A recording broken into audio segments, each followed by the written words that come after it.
जन्नत में जल प्रलय। जी हां, कश्मीर को धरती का जन्नत कहा जाता है, लेकिन भयंकर बाढ़ ने इस खूबसूरत प्रदेश को जन्नत से जहन्नुम बना दिया है। जम्मू कश्मीर आजादी के बाद से आई सबसे भयानक बाढ़ से दो चार हो रहा है।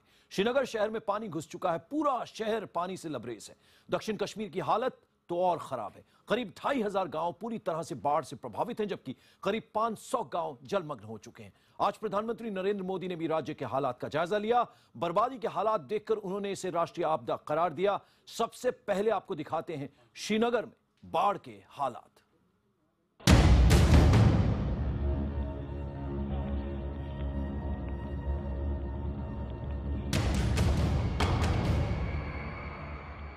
ये तस्वीरें श्रीनगर शहर के अलग अलग इलाकों की है। पूरा शहर तालाब बन चुका है। शहर के हर हिस्से का कमोबेश यही हाल है। लोग घरों में फंसे हुए हैं, परेशान हैं। लगातार बारिश की वजह से उफान मारती झेलम का पानी बीती रात श्रीनगर शहर में आ घुसा। जरा इस तस्वीर को देखिए। यह है झेलम नदी और ये शहर की सड़क। आम दिनों में झेलम का पानी कम से कम सड़क से 20 से 30 फीट नीचे रहता है, लेकिन अभी जो हालात हैं, जो तस्वीरें दिख रही हैं, उसे देखकर आपको खुद ब खुद हालात की गंभीरता का एहसास हो जाएगा। सड़क और नदी कमोबेश एक ही स्तर पर आ गए हैं। मैं इस वक्त लाल चौक के पास हूँ और मेरे बिल्कुल राइट साइड पर यहाँ पर झेलम बह रही है, ओवरफ्लो कर रही है। अगर आप यहाँ पर देखिए, झेलम नदी का जितना भी पानी है वो बिल्कुल किनारे तक आ गया है और यहाँ से ओवरफ्लो करता हुआ वो अब इस रिहायशी इलाके में एंटर कर रहा है। अब आपको दिखाते हैं श्रीनगर की दूसरी तस्वीर। इसे देखिए, यह है मशहूर डल झील। झील का पानी सड़क के बराबर आ चुका है। आम दिनों में डल का पानी सड़क से 15 से 20 फीट नीचे रहता है। इन शिकारों पर नजर डालिए। ये नीचे डल झील में रहते हैं, लेकिन अभी सड़क पर हैं, क्योंकि डल का पानी सड़क के ऊपर आ चुका है। डल के किनारे की सड़क झील का हिस्सा बन चुकी है। ऊपर की दुकानों और बाजारों में भी पानी घुस चुका है। हालात बेहद खराब है। दुकानें बर्बाद हो गई हैं। घरों में कई फीट तक पानी घुस चुका है। इसमें ये आप देख रहे हो कितनी फ्लड आ रहे हैं। किसी गवर्नमेंट का कोई इंतजाम नहीं है, क्योंकि ये हार्ट ऑफ द सिटी है। ये आप देख सकते हो, यहाँ पे कोई बोट नहीं है, कुछ नहीं है, सब डूब गया शहीदगंज। हम गवर्नमेंट से अपील करते हैं, मेहरबानी करो, मेहरबानी करो। आप देखो क्या हालत है। अगर एक गांव में जाते हैं देखने के लिए, लेकिन हमारी जो सिटी है जहांगीर चौक से आगे शहीदगंज और डिस्ट्रिक्ट के सामने पूरा डूब रहा है। कुदरत का ये कहर बारिश की शक्ल में बरसना शुरू हुआ। पिछले 5-6 दिनों से लगातार हुई बारिश की वजह से कश्मीर की सभी नदियां और नाले उफन रहे हैं। झेलम समेत तमाम नदियां अपने उच्चतम स्तर पर हैं। जल स्तर इस कदर बढ़ गया है कि कई जगहों पर झेलम नदी के तटबंध टूट गए और शहर में पानी आ घुसा। बादामी बाग, सोनावर, राजबाग, कुरसू, नातीपुरा, नौगाम, बारजूला, राजबाग, जवाहर नगर, अमीरा कदल, Hari Singh high street, Regal चौक, गनी खान, पंथीपोरा, सफा कदल समेत शहर के ज्यादातर इलाकों में पानी घुस चुका है। यह है श्रीनगर का मुख्य चौक, लाल चौक। देखिए क्या हालात हैं लाल चौक के। और यह है शहर के बीचों बीच मौजूद सिविल सचिवालय। हर तरफ पानी ही पानी। कश्मीर में बाढ़ की स्थिति गंभीर शक्ल लेती जा रही है। इस वक्त हम श्रीनगर के लाल चौक में खड़े हैं। इसे करीब से देखें तो आपको सीधा लगेगा कि जहलम इस पार आ गया है। बहुत हालात खराब होती जा रही है। मुझे नहीं लगता है कि कोई गवर्नमेंट का ऑफिशियल नजर आ रहा है कहीं पे। मैं कल से पूरी रात से इस चक्कर में पड़ा हुआ हूँ कि क्या कहीं से कोई हेल्प पहुंचे। रात भर हम सोए नहीं है और हम इस बर्षा फ्लैट में रहते हैं, तो 3-4 दिन से लाइट नहीं आ रहा है, तो हमें बहुत प्रॉब्लम हो रही है। तो हमने पूरी रात भर हम सोए नहीं। दक्षिण कश्मीर की हालत तो सबसे ज्यादा खराब है। पुलवामा में झेलम नदी का बांध टूट गया है। पुलवामा, अनंतनाग और कुलगाम जिलों का ज्यादातर हिस्सा पानी में डूबा हुआ है। बात करें कुल नुकसान की तो करीब 550 गांव पूरी तरह से पानी में डूब गए हैं। लगभग 6325 गांव बाढ़ की चपेट में हैं। करीब 2500 गांव ज्यादा चपेट में हैं। अब तक 13000 लोगों को सुरक्षित स्थानों पर पहुंचाया गया है। लगातार बारिश की वजह से नदियां और नाले उफान पर हैं। किनारे के गांव कस्बों में पानी भर गया है, तो ऊंचाई वाले इलाकों में भूस्खलन के चलते बुरा हाल है। इन इलाकों में ऊपर से बहकर आ रहे पानी ने हालत और खराब कर दी है। हजारों मकान गिर गए हैं तो हजारों लोगों को अपना मकान छोड़ना पड़ा है। सैकड़ों पुल पुलियां और सड़कें पानी से बर्बाद हो गई हैं। 300 किलोमीटर लंबा जम्मू श्रीनगर राष्ट्रीय राजमार्ग भूस्खलन और जल भराव के चलते 3 दिन से बंद है। बीते 60 साल में कश्मीर में आई ये सबसे खतरनाक बाढ़ है। लेकिन बर्बादी की इन तस्वीरों के बीच राहत की खबर ये है कि बारिश रुक गई है और उम्मीद है कि नदियों का जल स्तर जल्द कम होगा। हजारों परिवार घरों में फंसे हुए हैं। प्रशासन बेबस दिख रही है। ऐसे में जरूरत है कि राज्य सरकार और केंद्र सरकार मिलकर कश्मीर घाटी में बचाव कार्य के लिए और जरूरी सामान को फराहम करे ताकि और जानी नुकसान को होने से रोका जा सके। उधर जम्मू में भी बाढ़ ने भयंकर तबाही मचाई है। अब तक यहां 138 लोगों की बाढ़ और बारिश से मौत हो चुकी है। वैष्णो देवी यात्रा रुकी हुई है। जम्मू कटरा रेल मार्ग भी बंद है। प्रधानमंत्री नरेंद्र मोदी ने जम्मू कश्मीर को 1000 करोड़ की और मदद का ऐलान किया। वहीं राहत और बचाव के काम में अब और तेजी आई है। सरकार ने दूसरे राज्यों से भी मदद के लिए हाथ बढ़ाने की अपील की है।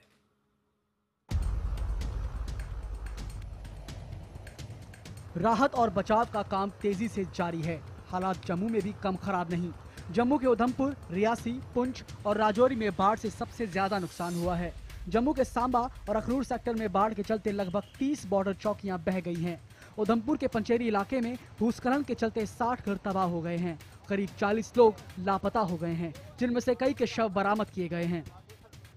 तबाही जहाँ जहाँ पर हुई है उसका पता अभी लगना शुरू हुआ है, क्योंकि बहुत से इलाके ऐसे हैं जहाँ पर कम्युनिकेशन नहीं था। लगातार बारिश के चलते वहाँ पर कई टावर वहाँ पर गिर गए थे, पोल वहाँ पर जो थे बिजली के वो गिर गए थे। लेकिन अभी आस्ता आस्ता पता लगना शुरू हो गया कि कहाँ कहाँ पर तबाही हुई है और सेना, पुलिस और एनडीआरएफ की टीमें वहाँ पर जा रही हैं रेस्क्यू करने के लिए। बाढ़ की वजह से मां वैष्णो देवी की यात्रा भी रुकी हुई है। ट्रेनों की आवाजाही पर भी असर पड़ा है। श्री शक्ति एक्सप्रेस को रामनगर स्टेशन पर ही रोक दिया गया। उधमपुर और कटरा कोई भी ट्रेन नहीं जा सकी। इससे जम्मू स्टेशन पर सैकड़ों यात्री फंसे हुए हैं और परेशान हो रहे हैं। ये श्री शक्ति एक्सप्रेस है जो शुक्रवार 5 तारीख को दिल्ली से चली थी, बिल्कुल राइट टाइम पे चली थी और जम्मू तक ये राइट टाइम पे थी। उसके बाद हम लोगों को 5 बजे के आसपास रामनगर स्टेशन पे लाके छोड़ दिया। 2 दिन से ट्रेन में फंसे हुए हैं और इन्होंने अचानक से ये अनाउंसमेंट कर दिया है कि ट्रेन टर्मिनेट हो गई है और हमें कोई उचित जानकारी दे नहीं रहे हैं कि क्या करना है आगे। प्रधानमंत्री नरेंद्र मोदी ने रविवार को जम्मू कश्मीर में आई भयावह बाढ़ का जायजा लिया। पीएम ने राज्य को 1000 करोड़ की और मदद देने का ऐलान किया। मृतकों के परिजनों को 2-2 लाख रुपए देने की भी घोषणा की गई। उन्होंने जम्मू कश्मीर की बाढ़ को राष्ट्रीय आपदा करार दिया और रेस्क्यू ऑपरेशन पर एनडीआरएफ, सेना और वायुसेना के अधिकारियों के साथ बैठक की। मोदी के साथ राज्य के मुख्यमंत्री उमर अब्दुल्ला और मुख्य सचिव भी इस बैठक में मौजूद थे। भारत सरकार पूरी तरह कंधे से कंधा मिला करके यहाँ की सरकार के साथ और आप सबके साथ खड़ी है और आपको कोई कमी महसूस न हो, इसके लिए भरसक प्रयास किया जाएगा। जो मृतक जन हैं उनको प्रधानमंत्री राहत कोष से 2 लाख रुपया और जो गंभीर रूप से ईजाग्रस्त हैं उनको 50,000 तक की सहायता देने की मैंने घोषणा की है। इस बीच अच्छी खबर है कि बारिश रुकी है। उम्मीद की जा रही है कि हालात जल्द बेहतर होंगे। अभी जो वेस्टर्न डिस्टर्बेंस जो अभी था वो अब ईस्टर्न पार्ट ऑफ JNK में है, जो कि फर्दर मूव करेगा ईस्ट नॉर्थ ईस्टवर्ड, और जो लो प्रेशर एरिया जो पंजाब और उसके आसपास में बना हुआ था वो भी अब वीक हो चुका है। ऑपरेशन सहायता और ऑपरेशन राहत के तहत सेना आगे बढ़ करके आए हैं और साथ ही साथ हमारा border road task force, grief के लोग और इंजीनियर रिसोर्सेज हम लोग इस्तेमाल कर रहे हैं। प्रधानमंत्री ने दूसरे राज्यों से भी जम्मू कश्मीर की मदद की अपील की। राहत और बचाव के काम में सेना, एनडीआरएफ के अलावा वायुसेना भी जुटी है।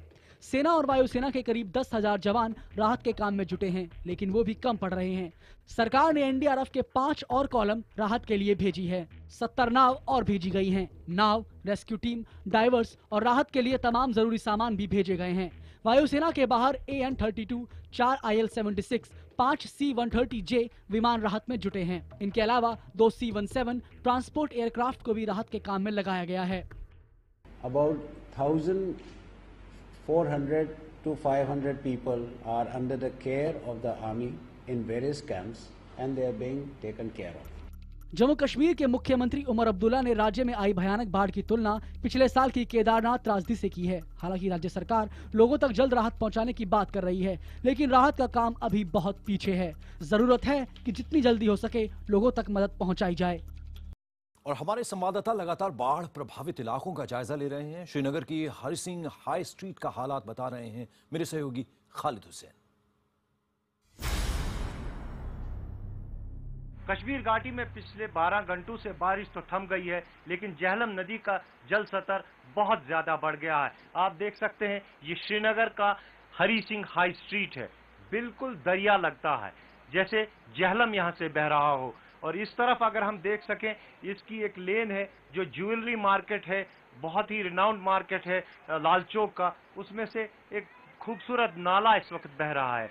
यही आलम पूरे इस इलाके का है, हरि सिंह हाई स्ट्रीट का। और जो गई रात पैनिक हुआ है कश्मीर में, पूरी रात श्रीनगर शहर के जो लोग थे उन्होंने रस्तों पे गुजारी है। नए जो इलाके हैं, कुरसू राजबाग, जवाहर नगर, छानपोरा, नटीपोरा, बरजुल्ला, वहां पर पानी जमा हो गया है। जल स्तर जो है एक एक मंजिल तक आ गया। यहाँ तक कि सिविल सेक्रेटरीट जो है वहां भी पानी चला गया है। काफी गंभीर हालत बनी हुई है और लगातार जो है जल स्तर झेलम नदी का बढ़ रहा है। ओवरफ्लो है संगम गेज पे, राम मुंशी बाग, श्रीनगर गेज पे, और अपना जो बारामुल्ला का एरिया है वहां अशम पे 17.8 है, वहां भी ओवरफ्लो है। और बारिश ने भारत ही नहीं पड़ोसी मुल्क पाकिस्तान में भी कहर बरपा कर रखा है। मूसलाधार बारिश के चलते आई बाढ़ में 150 से ज्यादा लोगों की मौत हो गई है। बाढ़ का सबसे ज्यादा असर पाक अधिकृत कश्मीर और पंजाब में देखा जा रहा है। प्रधानमंत्री नरेंद्र मोदी ने पाकिस्तान सरकार को पाक अधिकृत कश्मीर के लोगों की हर संभव मदद का भरोसा दिलाया है। जवाब में पाक पीएम नवाज शरीफ ने भी जम्मू कश्मीर की बाढ़ पर चिंता जाहिर की है।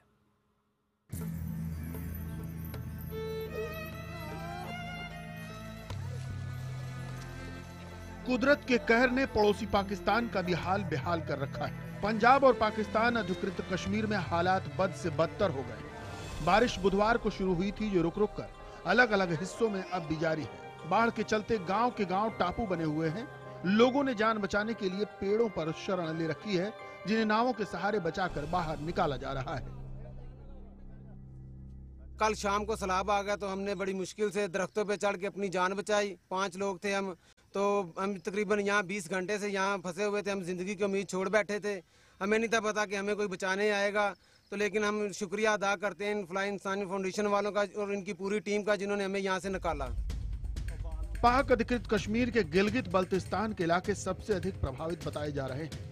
गुजरावाला और लाहौर में सबसे अधिक तबाही मची है। चिनाब और झेलम नदी का जलस्तर बढ़ने के कारण मंगला जलाशय और कुछ नहरों में भी उफान आ गया है। पाकिस्तान सरकार ने फंसे हुए लोगों को जल्द से जल्द सुरक्षित स्थान पर पहुंचाने का भरोसा दिया है। We have just evacuated 5 persons who were hanging over the trees. We have evacuated them after 20 hours, and they were luckily survived. And we have just evacuated them. I think that's a great success by rescue teams. उधर जम्मू कश्मीर के दौरे पर गए प्रधानमंत्री नरेंद्र मोदी ने पाकिस्तान के बाढ़ प्रभावित इलाके के लोगों के प्रति अपनी संवेदना व्यक्त की है। यही नहीं, उन्होंने पाकिस्तान सरकार को भरोसा दिया है कि जो भी मदद होगी वो दी जाएगी। मैं पाकिस्तान सरकार को भारत सरकार की तरफ से आवश्यक जो भी मदद चाहिए पाक ऑक्यूपाइड कश्मीर के नागरिकों के इस मुसीबत में मदद करने के लिए भारत सरकार तैयार है। पाकिस्तानी प्रधानमंत्री नवाज शरीफ ने भी इन बिगड़े हालात के मद्देनजर अधिकारियों के साथ बैठक की है। पाकिस्तान की नेशनल डिजास्टर मैनेजमेंट अथॉरिटी के chairman major general Mohammad Saeed Alam Sharif को लगातार ताजा हालात से वाकिफ करा रहे हैं। Bureau report IBN 7।